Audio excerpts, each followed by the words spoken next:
my students. So I don't know, maybe they're taking it in another school. Who knows? Okay, so let's go. 6 and 7, doing inverses. Now we did inverses last year. Okay. Inverses are basically just reversing everything. Okay. But we're going to talk about two things today. We're going to talk about inverses and we're going to talk about functions. Okay. Now, this is obviously a big deal because it's going to be part of 2 lessons. Okay. Now again, bringing up the fundamentals, I'm starting with the fundamentals. Now, a function states this: for every x, there is only one y. Okay? Now that's a pretty simple, short little sentence. Okay? But a lot of people don't get that. So I just want to show you right now a way, an analogy to be able to remember this. Okay? So I want to talk about, first of all, what a function. Okay, so that would say you're going up to any concession and it says hot dog $1, okay, hamburger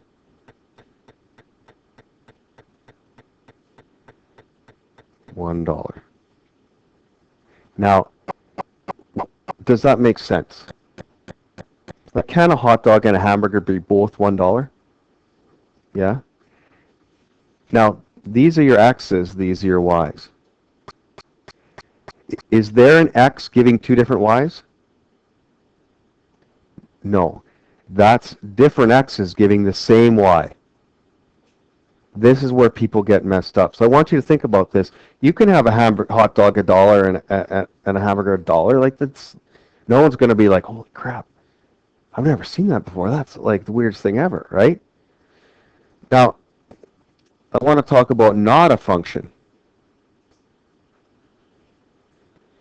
Okay, so say you have hot dog $1, hamburger $1, and then hot dog $1.50.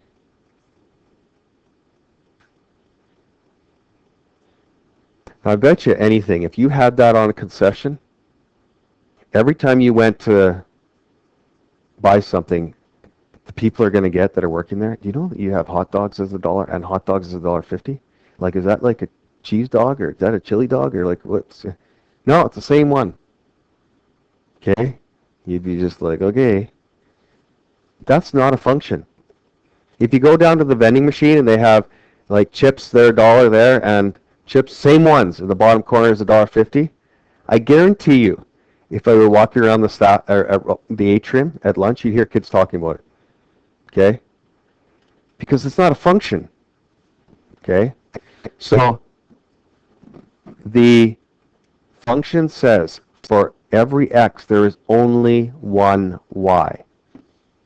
Now, a function could be, there could be graphs like that. That's a function. That's a function. Okay? This is a function. Those are all functions. Okay? See, there is no x there that gives 2 different y's. So let's talk about, well, what would not a function look like? Okay? So that's not a function. Why?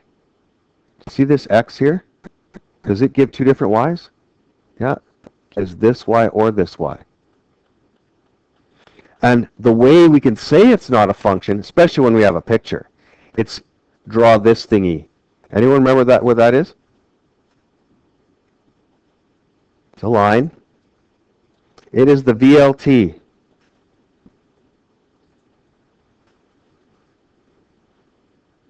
Anyone know what the VLT stands for? The vertical line test, right? Did we not do that last year? Yeah. Okay. Some people are deer in the headlights. Some people are like, oh yeah, vertical line test. Okay.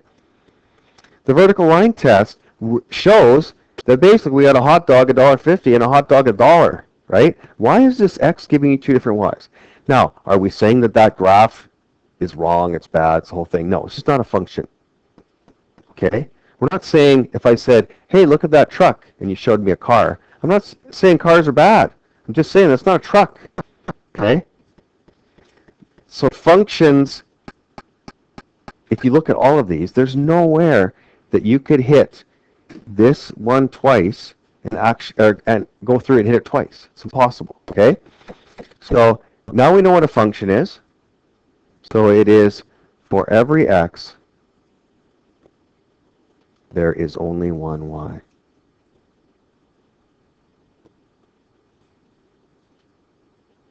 And whenever you get kind of lost, go back to this hamburger analogy. Okay? That's my patented analogy. Now, let's look at example 1. Would you say this is a function?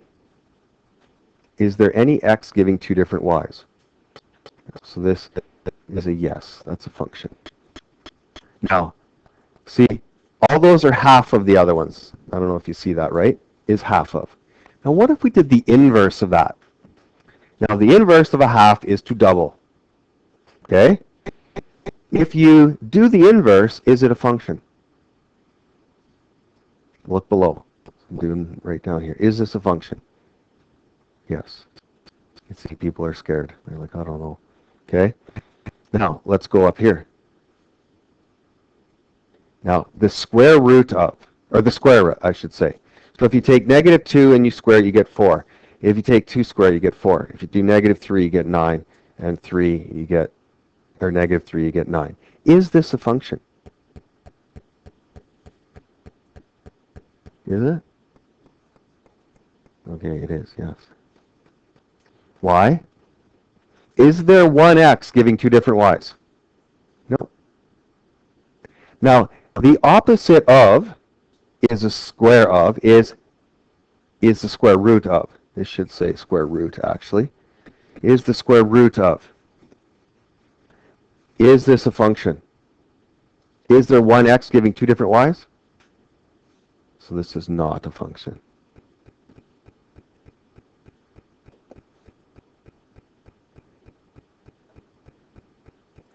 Okay, now here is,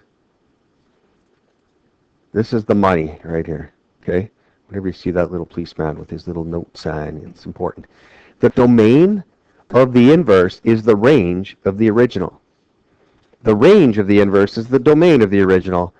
And this line here, the inverse of a function may or may not be a function, okay? So looking above, these two are inverses. Hey, they're both functions. These two are inverses. Oh, one's not a function, okay? So basically, anything that has two things going up, when you do the inverse of it, you're going to have two things going sideways. It's going to fail. Okay? A line, well, when you inverse, it's still a line. So that's still going to be a function. Okay? But domain and range interchange when you do a function. Always. Okay. Now I want you to look at this sentence. Consider the operation of putting on your socks, then putting on your shoes. Can anybody tell me what the inverse of putting on your socks, then putting on your shoes?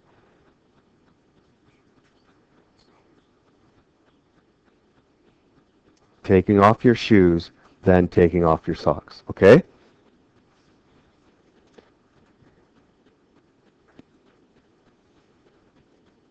Taking off your shoes, then taking off your socks.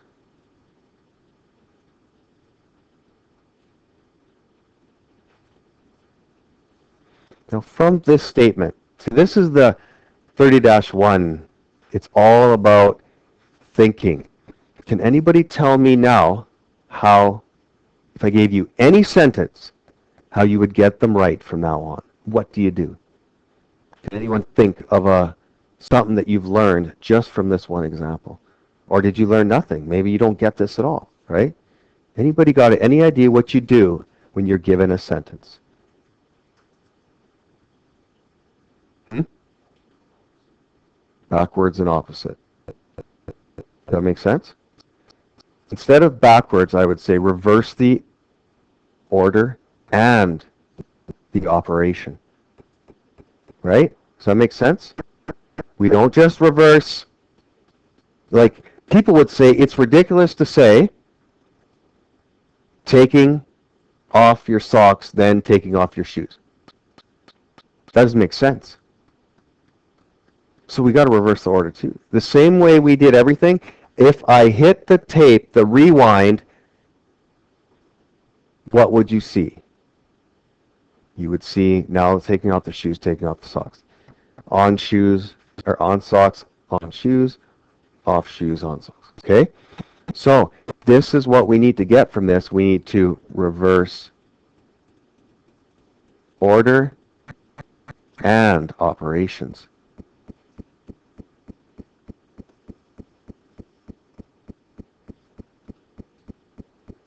That's a big deal, that sentence, right? Okay. These are all functions below. I want the inverse, and then is it a function? So multiply by 2. What would be the inverse of that? Divide by 2. Now the question would be, is there any x's you can divide by 2 that there's 2 scenarios that it gives you the same answer?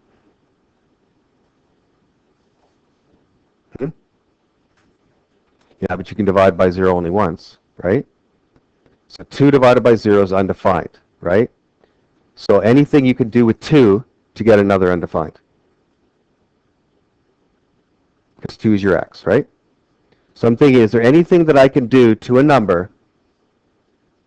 The answer is no. So it is a function. Okay. What if you square something? So in other words, this was 2x. This is x over 2. This is, now if you want, I can do y equals 2x. Now, what if I had y equals x squared? Would that be a function? Now, you should even be able to think of the graph, right? Y equals x squared graph looks like this. Would that be a function? Yep. What would be the inverse of it? Square root. Okay, now, I want you to see this because I'm going to, if you have y equals x squared, the inverse of it would be x equals y squared.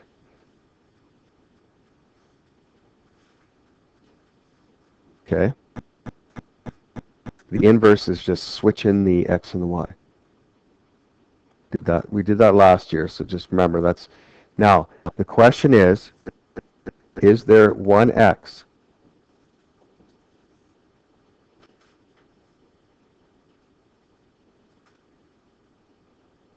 So let's say x is 4.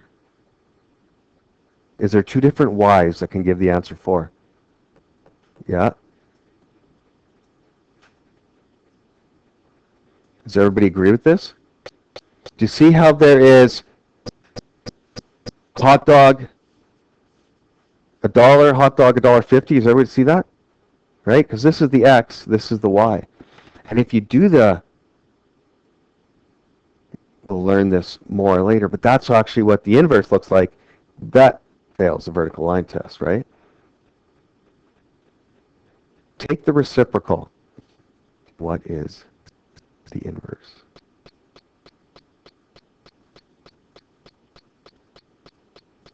What does take the reciprocal mean?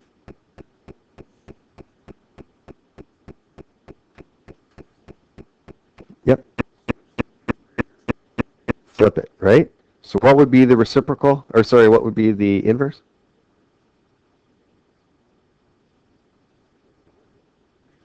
Well, I've already flipped it, so what could I do to get it back? Flip it again. So take the reciprocal.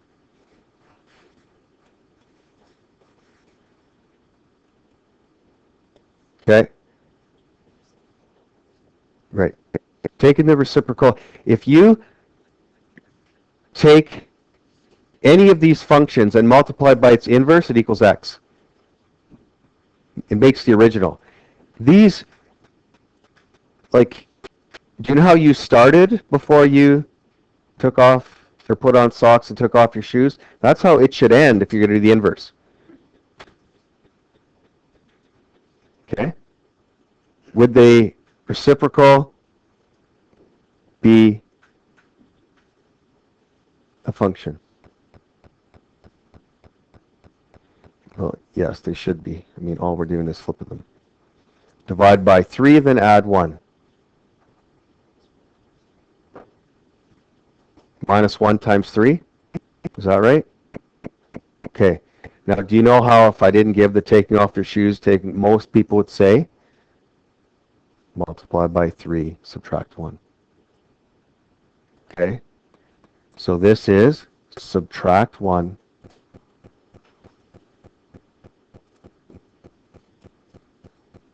and multiply by 3.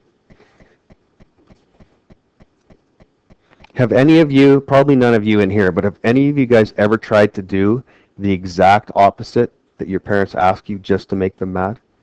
Anyone ever try that? Okay. So if you're doing the exact opposite, make sure you switch the order too, if you really want to get them, right? I have 2 kids. I know what to do their mom all the time. They know how to get her, okay? Just do the exact opposite, okay? That is what you got to think when you're doing the inverse. Make sure you're doing the reverse of the order and the operations. So would this be a function? Yes.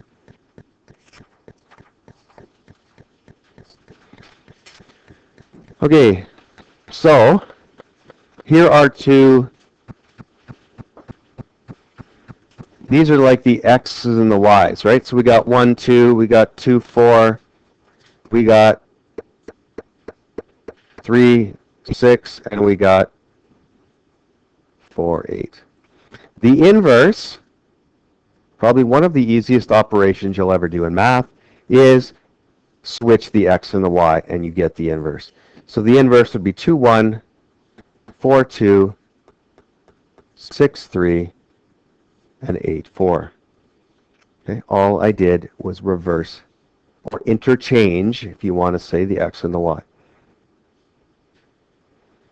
Okay, now if you graph them, you'll find that anytime you graph, it makes a nice reflection on this line right here.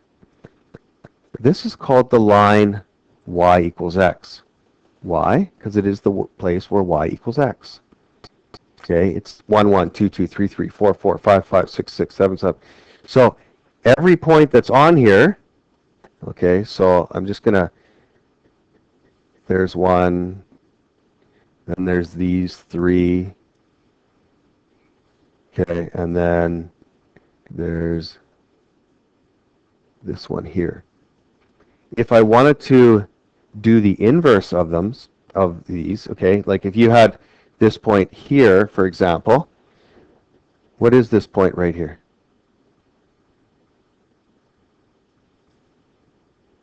-4, -2. So that becomes -2, -4, okay? Do you see how that's a reflection on the line?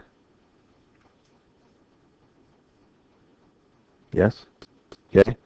And these ones will go here, here, and here, and this one will be here.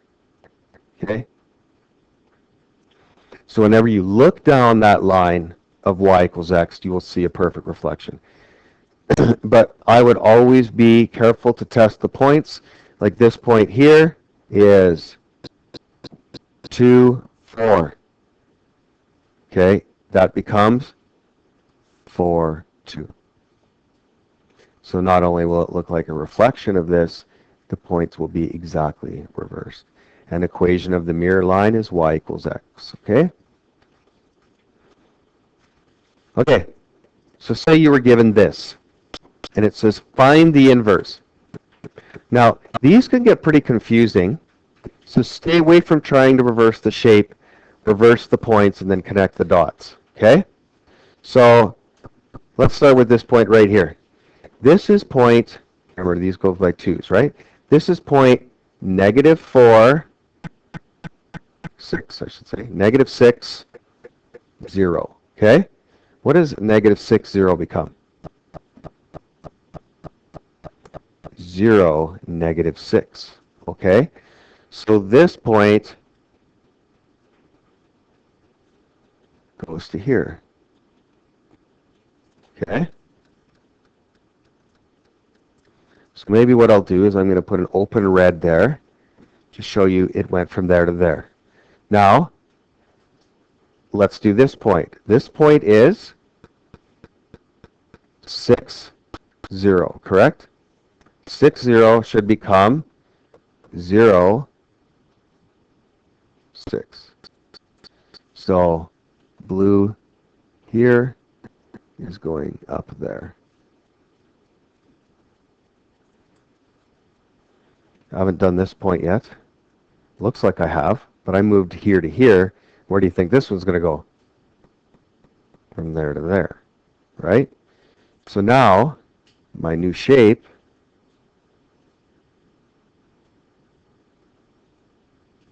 would be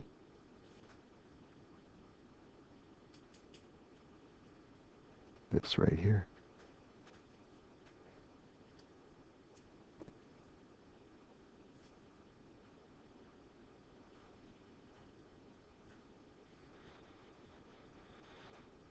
Is the inverse a function? No. So this is not a function. Okay. So we don't have to do the next one because you guys should know how to do this. Now, how do you do this algebraically?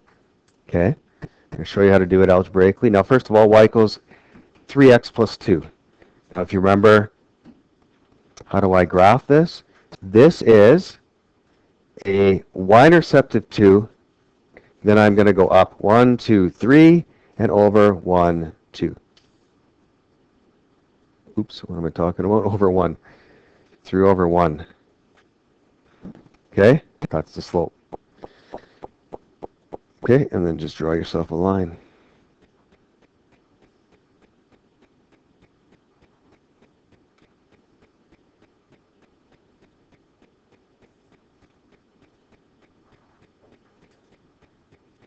Okay. Now, question is, how do I find the inverse of that? Well, the first thing you do is you interchange x and y. So it looks like this if you want to write it. Or I've also seen it like this. X goes to y, y goes to x. Okay? Both of those mean the same thing. Okay? So do that first.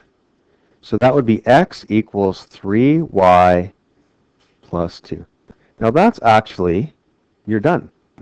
But most times it'll say in the form y equals. So I got a little bit of algebra to do. I will subtract 2 to each side, so I get x minus 2 equals 3y. Then I'm going to divide by 3 to everything. So then I have x over 3 minus 2/3 equals y. That is the inverse. Okay, now, what's the y-intercept?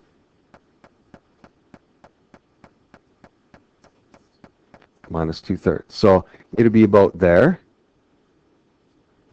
And then I'm going to go up 1, which would be like at the 1/3. And then I'm going to go over 3. 1, 2, 3.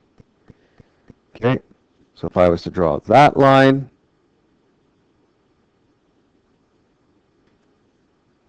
it looks something like that. Okay, so that would be, to me, extra proof that I got it right, because it looks like it is a nice reflection on. What the heck happened there? Never done that before. Too quick.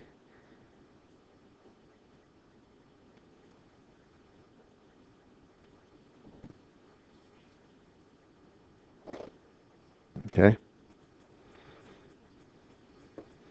Is this a function? Is the black line a function? Yes. And you're going to find lines turn into lines. Yes. That's my mirror line, the y equals x line. Always make sure it's a nice mirror over that line. Just another double checker. Okay, now on this page, you can play around with this if you want. This is what your calculator will do.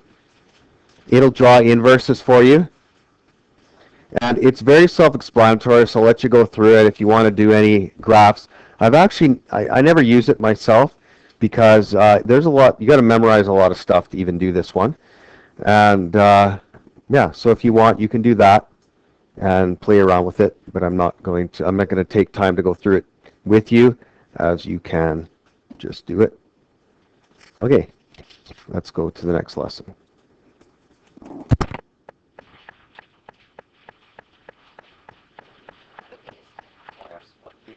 Everything for that last one.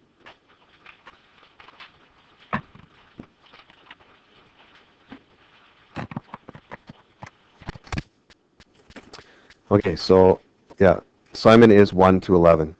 It goes pretty quick. So I'm going to write this down because I'm actually taping, right? So, okay, another thing, anybody that was not here, the assignments are on there as well. Okay, so next one. We're just actually going to be talking now we're going to talk about domain and range a lot. So I guess I can't stress the importance of this. The domain is the inverse of the range of the original, and the domain is the inverse of the range. So all this says in one simple sentence that the domain and range of the original change into the range and domain of the inverse, okay? And you'll see when we do some of these. Now, I'm not going to do this example. You always got to find that fine line between not enough notes and too many notes, okay? Here's something that is interesting. I've never seen this before, but I guess it makes sense. If you take the inverse of something and it's not a function, this should not be used. Instead, you should just write f equals f of y. And then it said, note that some textbooks do not make the distinction. So obviously those are the ones I've been using my whole life because it's an inverse. So this book it will not say f negative 1, or it will say f of negative 1x if it is a function. Okay, so you can use test wiseness on that one. Now, here is the order. Step 1, replace x with y, or f of x with a y. Okay, so example, if you had you had f of x equals x plus 2, change that to y equals x plus 2. Then what do? Interchange x and y. X equals y plus 2. Next one, solve for y. Minus 2 minus 2. X minus 2 equals y.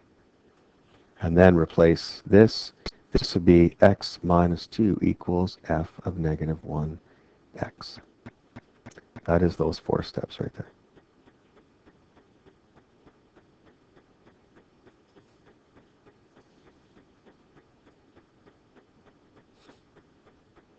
Okay. Can't remember if I did one of these last class. Is there a question? No? Okay. So I just kind of did one with you right there. Let's do this next one on this page. Okay, consider the function x squared minus 4. Now, going all the way back to last year, remember that's y equals x squared, right? Minus 4, remember, belongs with the y. Bring it to this side. That means take x squared and bring it down 4. Okay? and we're going by 2s. So this is kind of the graph of x squared minus 4.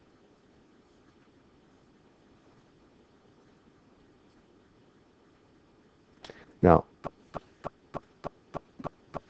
what would be the domain for this question? What's the domain? X in the reals. There's nothing I can't put in there. I can put in anything, it's fine. When do you have to worry about problems? When it's under a square root sign or when it's underneath. Okay? Now, what would the range be?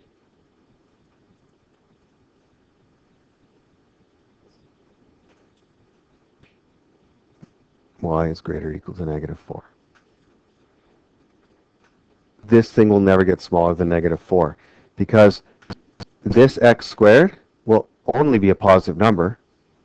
It'll never be a negative number. It's impossible. Square anything, you'll never get a negative number.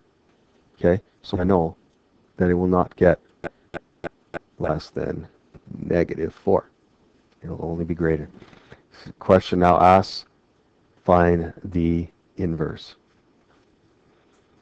Now see what they did? They said determine that. So they're saying it's not going to be a function, is it? According to this book. Okay? So let's do the reverse. So first of all, y equals x squared minus 4. The inverse is x equals y squared minus 4. Okay, then I am going to add 4 to both sides.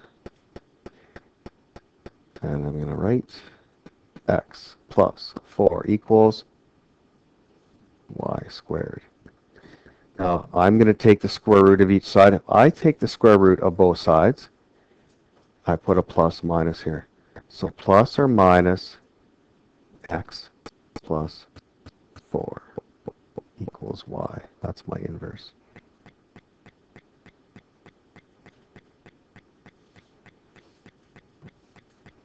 Now, from this, yes? If you ever have like y squared equals 4, okay, just that example right there, I have to do the plus or minus because when I do this, watch, I'll show you, y has to equal plus or minus 2. Why? Because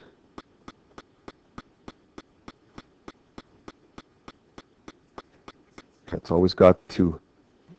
Okay? Now, just by looking at this equation, you guys, what would be the domain?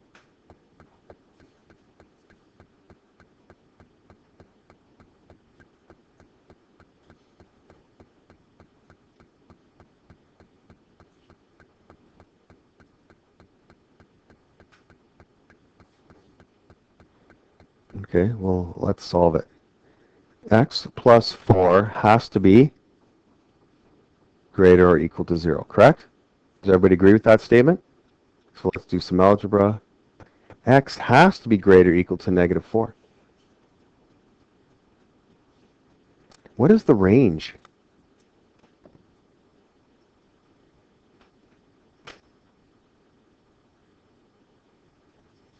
Why is in the reals? Because I've got all the plus and minus outside, right? Anyone notice anything interesting?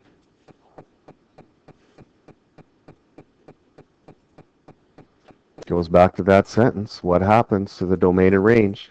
They flip and become the range and domain of the other one. So this would actually look like, if you graph this,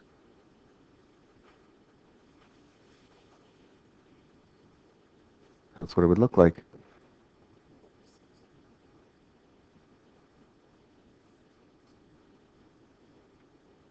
Thank you.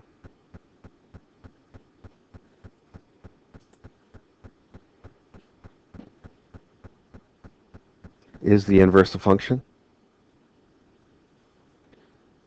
No. No. Yep.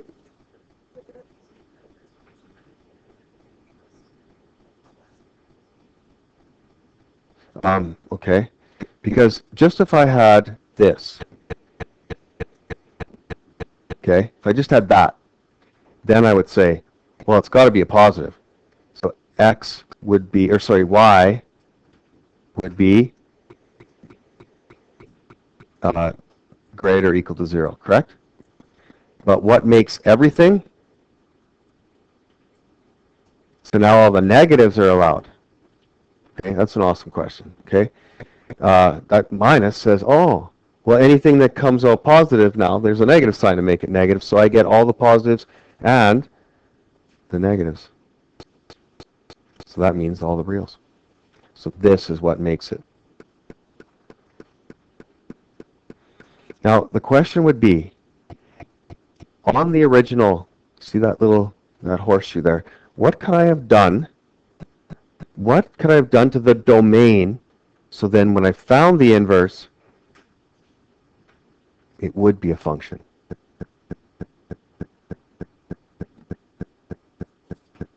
You see what makes it bad is the two things that are coming here?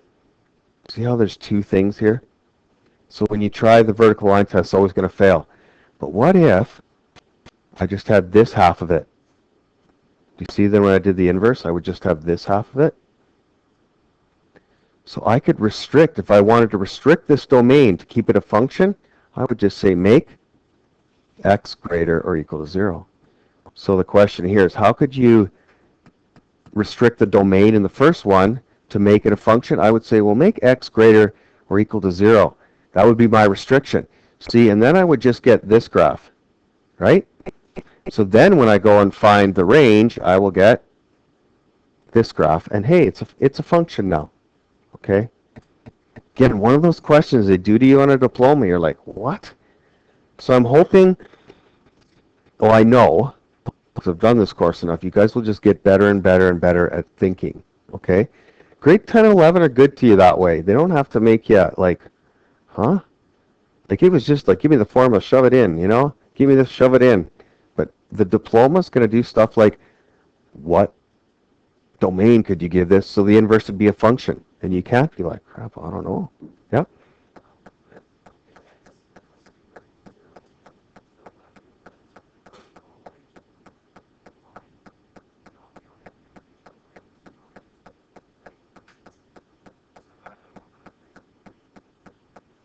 Yeah, actually, you're right, because the inverse wouldn't be this. It would be that. Right. Okay. Good question. And then it gives my mirror again, too, doesn't it?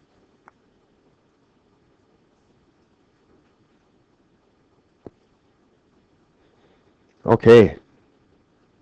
Now, this is an excellent question. Remember,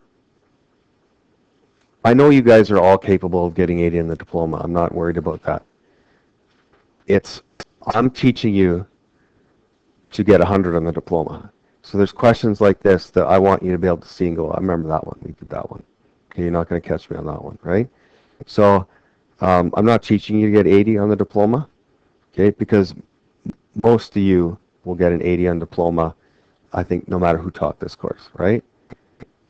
But we want to really work on those 80 to 100 questions, right? Because if you know those, you will know the 0 to 80s, okay? So Don incorrectly determined the inverse of a function defined by y equals x plus 3 to be the equation y equals x squared plus 3, and then he graphed the inverse of the function and obtained a parabola. Now, what's kind of important is to see, first of all, what does y equals x plus 3 look like? Okay, graph that in your graphing calculator now. What does y equals square root x minus 3?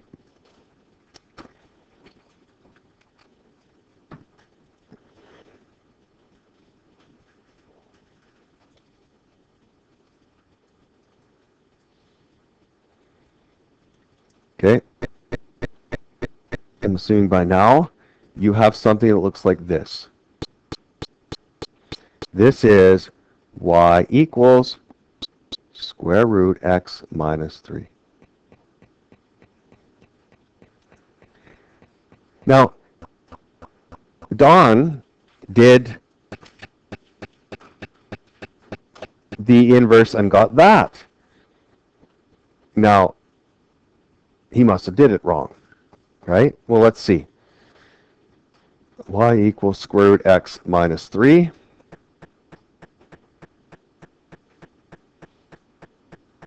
Let's square both sides, right? Well, actually, no, we got to switch x and y first, right? Getting ahead of myself. Now what will we do? I got to get it y equals. So I'm going to square both sides, right? So x squared equals y minus 3. Then what would I do? Add 3, add 3. X squared plus 3 equals y.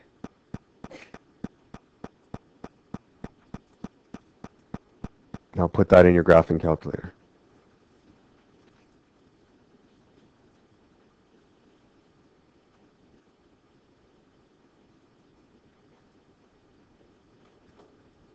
Are those two mirrors of each other? Did we do anything wrong in our calculation? I got what Don got. Okay, so now let's work on that 80 to 100 time right now. All I want to do is look at this first. What is the domain?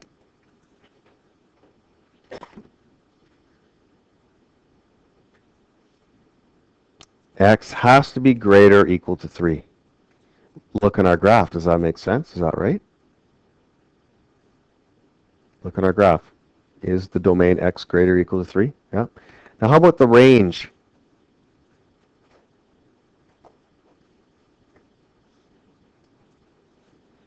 Y has to be greater or equal to 0, right? Again, look at my graph. Now, look at our question here, our final answer. What is the domain of this one?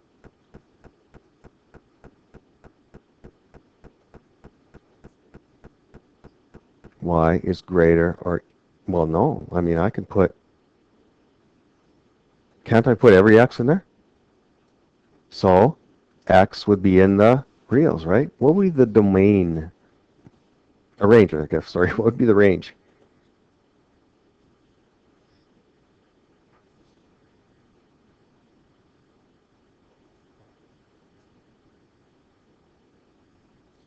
Look at your graph. What would be the range? Y is greater or equal to 3.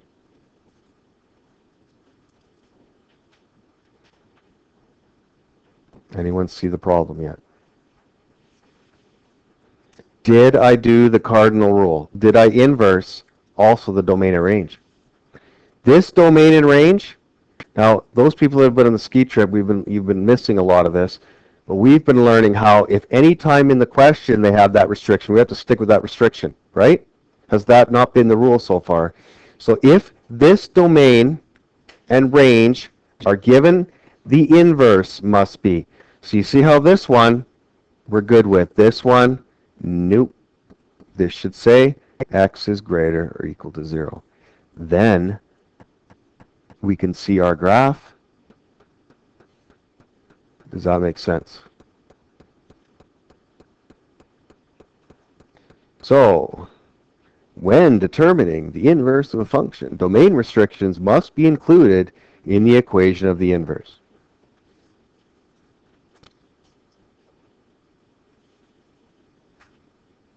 Okay?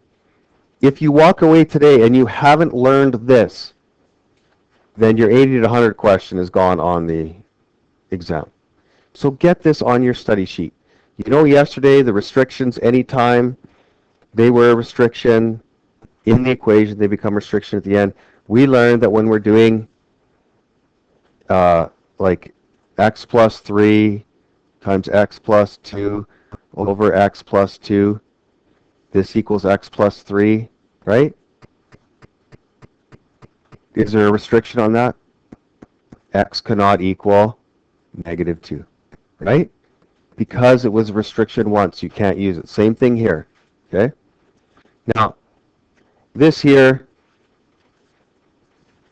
this is quick.